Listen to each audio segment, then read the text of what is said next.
Obras surrealistas sempre ocupam um espaço curioso dentro da cultura de jogos e animações. Elas não se preocupam em seguir regras convencionais de narrativa, lógica ou estética, e é justamente nessa liberdade que eles encontram seu estilo próprio de como contar uma história. Jogos como Yuminique, LSD Dream Simulator e Ilex são exemplos perfeitos disso, experiências que exploram o subconsciente, os sonhos e o absurdo como forma de expressão. Eles não explicam, eles provocam.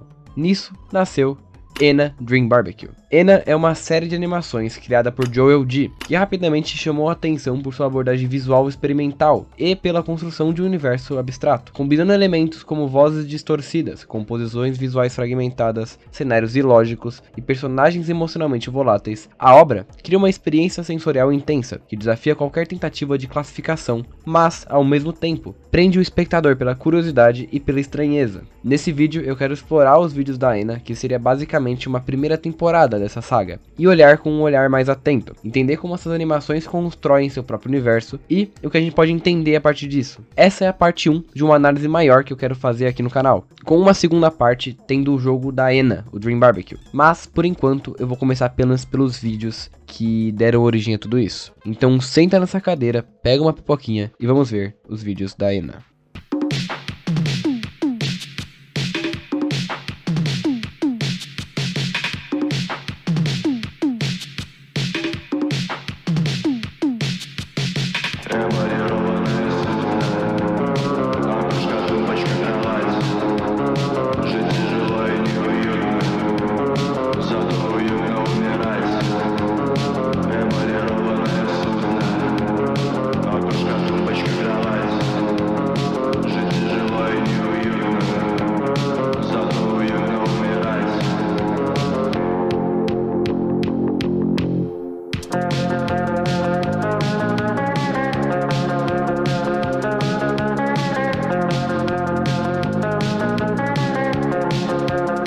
No primeiro episódio, intitulado Audition Day, somos introduzidos a um universo surreal e enigmático, onde a lógica convencional é substituída por uma sequência de eventos improváveis, imprevisíveis e simbólicos. A narrativa começa com a Ena e sua amiga Mooney, aproximando-se de um palco onde ocorrerá um leilão. Can't you hurry? We need to go find a spot. Auction day. These are the utmost grand of days. This is going to be so... Awful. I think this is going to be the worst day of my life. Wow. Aqui a gente consegue perceber que a Mooney tem um design bem interessante, não apenas por ser uma lua, mas sim por esse bloco em seu rosto, deixando clara a referência do filme A Jornada até a Lua. Mooney expressa urgência em encontrar um bom lugar, enquanto Ena, inicialmente otimista, declara que os dias de leilão são os mais grandiosos. No entanto, essa positividade é abruptamente substituída por uma visão pessimista, evidenciando a dualidade emocional da personagem. Do palco, uma fita cassete surge, animando um pequeno fantoche. O fantoche dá as boas-vindas às lápides que estão no leilão e apresenta o item do dia, um cachorro dentro de uma ampulheta. O leiloeiro, inicialmente confuso com o item, rapidamente estabelece um lance inicial de 20 chocolates. Alright, y'all! Welcome to the daily auction! Yeah! All your existential troubles will go away soon, okay? Today we have this dog inside hourglass dog. Our starting price is 20 chocolates for one hourglass dog. Brilliant, Mooney. Your foresight's great.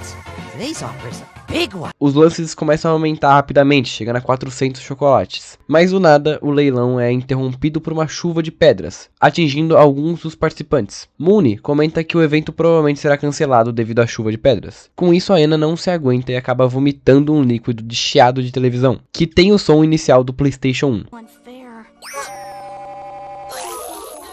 Ugh, rude. You should ask before doing that, you know. I'm sorry. My stupidness never ends.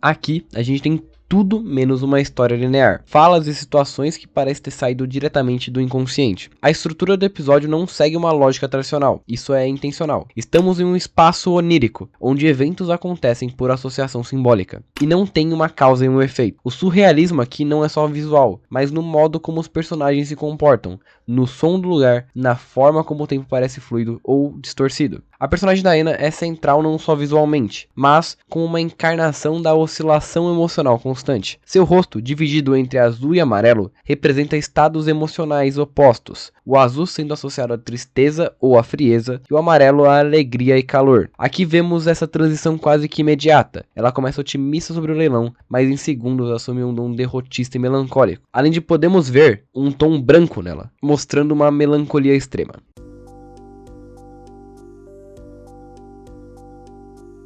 Em Extinction Party, acompanhamos Ena em uma missão urgente para encontrar sua amiga Mooney. Para isso, ela precisa atravessar um labirinto conhecido como Maze. Ela inicia sua jornada pedindo uma permissão a um guardião para entrar nesse tal Maze. Confrontada com pedidos absurdos, como a apresentação de uma amostra de sangue, ela fica indignada, mas consegue convencê-lo a deixar passar.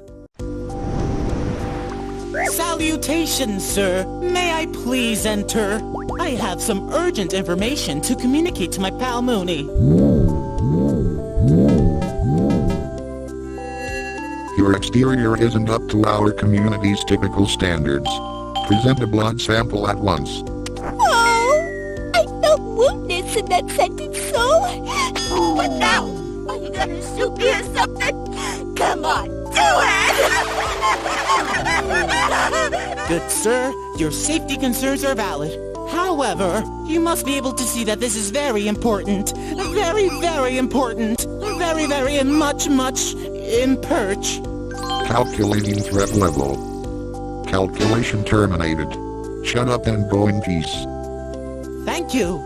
Dentro do Maze, a gente pode ver uma clara inspiração nas Backrooms, uma recente creepypasta do 4chan. Ena encontra personagens enigmáticos como Mercy, que oferece para elas algumas instruções criptografadas, e Rubik, que reage com irritação à sua presença. Mais adiante, Ena encontra Robert, uma entidade que lhe dará conselhos ambíguos de como alcançar a Mooney. Ele adverte sobre os perigos de prosseguir sem preparo mental, enfatizando os riscos de explorar o desconhecido sem autoconhecimento. Finalmente, Ena encontra Mooney em uma sala escura e estrelada. Durante a interação, Ena entra em um estado alterado, manifestando-se como Ena bêbada, entre aspas, e expressa confusão sobre a realidade ao seu redor. Ena declara que trouxe um presente para Mooney, mas suas mãos estão vazias. Então Mooney percebe que o próprio ato de Ena estar ali é o presente. Are you drunk again? Oh, no. I just came here to bring you a gift. I don't see anything here.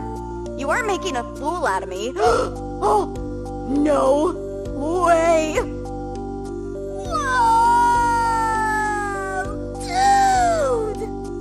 I'm the gift.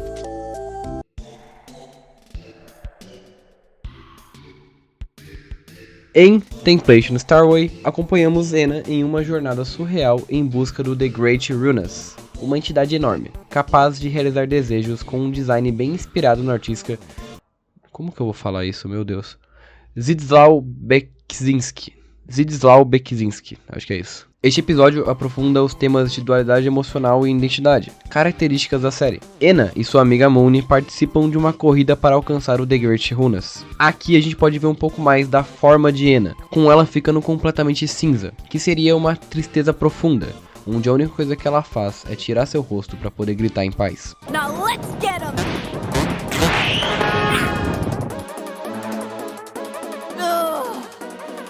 So it goes.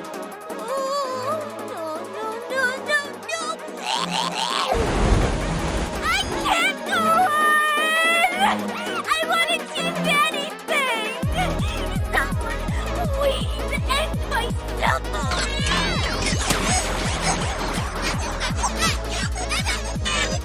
Ela adentra no labirinto de manequins e começa a encontrar figuras interessantes, como o sapo tijolo, inspirado no jogo Vibre de PS1. Ele explica o timer em cima da tela, dizendo que é a duração do evento. E também o personagem dublado pelo Sr. Pelo, icônico animador mexicano e criador da série Pokémon. O personagem com 3 máscaras nas mãos oferece um turrón. E calma que eu vou explicar isso. Buenas, comadre. ¿No le gustaría algunos dulces para guardar estos momentazos?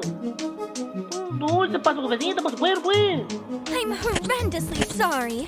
But I've been assigned to a secret mission, and I ought to make haste. ¡Turrón! Turrón? Turrón? ¡Turrón! Turrón, turrón, turrón, turrón. O The Great Runas é inspirado em uma pintura peruana, chamada El Señor de los Milagres. Uma pintura que sobreviveu a um terremoto de Lima no Peru, e dizem que quem alcançar ela terá seus desejos realizados. O turrón é um doce típico peruano. Isso tudo se contextualiza quando a gente vê que o criador Joel G é peruano. Depois disso nós vemos uma pilha de manequins e uma criatura sem rosto. Seguindo uma escada chegamos em um local bem parecido ao pacote Office do Windows 95. O primeiro morador do The Great Runas é o Ulisses, que fala que a porta divina está fechada por completo. Sua aparência, confirmada pelo próprio criador, foi inspirada no Lord Farquaad, com um estilo de fala semelhante ao Master de Fallout. Hark, I believe I'm in dire need of your services to learn my current whereabouts. The celebration is over, but it seems your greedy soul brought you here. You are bearing witness to the incredulous residents of our Great Runas. Unfortunate for you, the divine door is fully closed now. No! Must I assume there is no escape from these lands until that door opens? Well, how much longer until the next celebration? Years. That's a lot! Nevertheless, I will find a way to reach the Great Runas and make my wish. I have a bet to win. In that case, Your way to our great Runas is through the holy code behind you. But heed this warning. desires are never fulfilled. Nor quenched. You will fail. Fail. Like the rest of them. Like the rest of them. A Ena pula numa piscina azul que parece uma tela azul do Windows e vamos até um mundo cor pastel, com ampulhetas vazias. E os cachorrinhos estão de monte dentro da estufa. E saindo de uma boca estranha sai uma tal de pastor. E aqui a gente descobre que há várias Enas, um fator que foi confirmado com a existência do jogo, já que ele tem uma Ena diferente. O episódio segue com o Ena seguindo por vários mundos psicodélicos e oníricos, conversando com alguns NPCs. Porém, não tem muito o que detalhar por aqui. E essa parte pode ser até um pouco chata. E é muito interessante ver que logo depois, a Ena passa por um corredor estranho. E o Joel adicionou alguns pulinhos, como se alguém realmente estivesse jogando. A Ena finalmente alcança o The Great Runas e vê que a Mooney chegou antes. O que a gente pode ver aqui também é que ela tá com um bastão no rosto. Provavelmente ela também passou pela pastora e também ela bateu nela. Vimos o desejo de Mooney se realizar. You were going to make fun of me.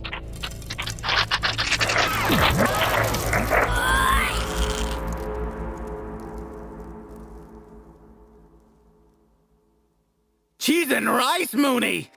All right. I wish to be thinner.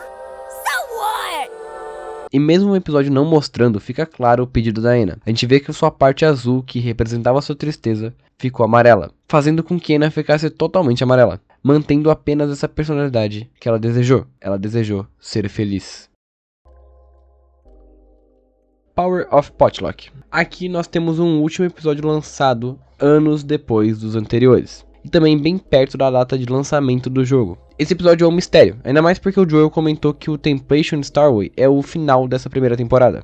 Ou seja, a gente vai ter que entender esse episódio antes de mostrar ele pra vocês. De acordo com o youtuber Rowan404, esse episódio é uma prequel. Uma prequel é uma obra que conta eventos anteriores à história original, explicando origens, contexto ou passado dos personagens. Isso não só faz sentido tanto pelos designs pré-The Great Runas, quanto por essa terceira linha no peito da Ena. Após o primeiro episódio, a Ena recebeu essa linha no design do personagem. Rowan afirma que o animador percebeu o erro do novo episódio, já que esse laço tá faltando, admitindo isso no seu Patreon. Mas o Joel pediu para ele deixar assim mesmo, confirmando isso como algo canônico. Então, esse EP vai se passar logo após o primeiro episódio. O EP começa com a Ena apertando uma campainha e Mooney falando para correr. Logo em seguida mostra uma garota com uma máscara azul, representando seu lado triste. A mesma entra em um lugar onde a animação muda da água pro vinho, ficando bem parecido com jogos com uma visão isométrica. A máscara, ela aparenta ter uma personalidade própria. Ela parece gostar muito do que tá fazendo, já a Ena nem tanto. What an amazing exploration into the unknown! The entire universe is waltzing with me. But wait, these twists and turns are getting odd. Or am I the one the rhythm can't catch? This notion of happiness is quite strange. Assim, o ato 3 se inicia com um enorme vazio, com almas dizendo para Ena ir atrás de aprovação da audiência, e eles dizem estar no ato 3 e 4 ao mesmo tempo. Logo depois aparece uma caveira, iniciando o ato 5, terapia. Quando a realidade vem à tona, a Ena que conhecemos volta. Esse episódio não adiciona muito à história e nem ao mundo, mas nos ajuda a entender mais do que é a Ena, do que é a série. Ena é uma representação exagerada e complexa sobre a internet. Esse episódio tem um pontífice final disso. Ela esconde seu lado inseguro, esconde sua tristeza através de uma máscara, que finge estar feliz. Ela vem à internet para procurar descanso, consumir conteúdo, interagir com outros usuários e enxerga todos felizes. E por último, ela utiliza a internet como psicólogo. Quando ela percebe essa falsa realidade, a máscara se destrói. Ena não é nada mais nada menos que uma jornada para a felicidade. E foi isso o vídeo, muito obrigado por terem assistido, deixa por favor um like e um comentário se puder ajudar. Eu quero explicar um pouco desses 2 meses que eu fiquei fora, basicamente eu não me organizei e ficamos sem vídeo aí, eu preciso só me organizar. Agora eu espero conseguir lançar um vídeo por semana sobre assuntos do tipo, de jogos e tal, um pouco sobre música, pá, vamos ver como vai ser. E pra fechar, se você gosta muito do meu conteúdo e quer me apoiar a fazer cada vez mais e cada vez melhor, eu tenho um Apoia-se. São benefícios bem de boas ainda, quanto mais esse canal crescer, melhores vão ser os benefícios. Então, caso você queira ver esse canal crescendo, vai lá no meu Apoia-se, você pode apoiar tanto com R$1 quanto R$5, ou qualquer valor que você queira, né? Então é isso, muito obrigado a todos e vão dormir bem. Uma boa noite de sono é essencial. Adeus.